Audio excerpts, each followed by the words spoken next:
Welcome to Homestead Reptile, and Christmas is coming around the corner, and you might want to give that special person in your life a pet gecko. So this really depends on, you got to make sure they really want that gecko first off, and they've been talking your ear off about it, and they're really enthusiastic about it.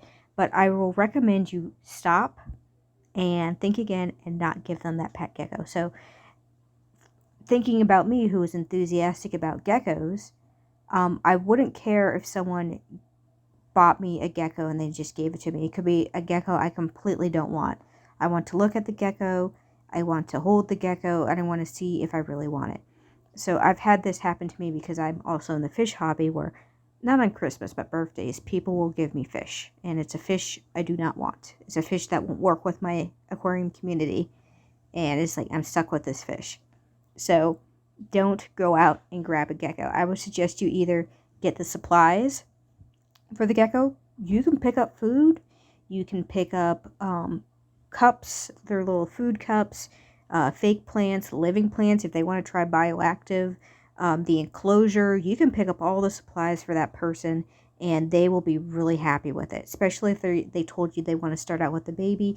You can do a little baby box for them because they're going to grow out of it eventually, and that person will eventually just pick their own enclosure depending on their tastes. But I think just dry good items are a better choice instead of going out and purchasing a gecko.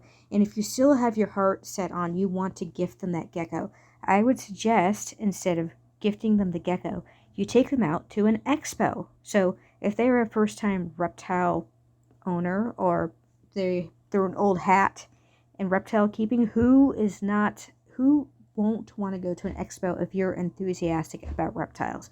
Expos are fun. So take them out to an expo, and you said you have a budget. You gift them like $200 or $100 or $50, whatever you want to gift them, and they can pick out their new baby gecko.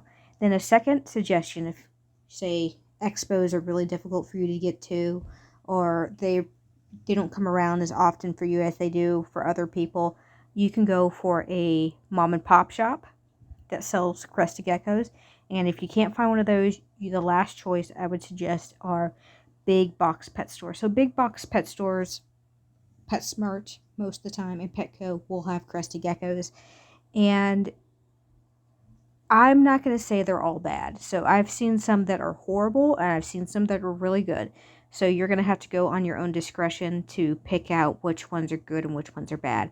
But I will always suggest a local breeder and an expo before you go to the big box store, because the big box stores really, most of the time, they don't care as much about the geckos, and they could have some problems later down the road. But if this was enjoyable, like and subscribe.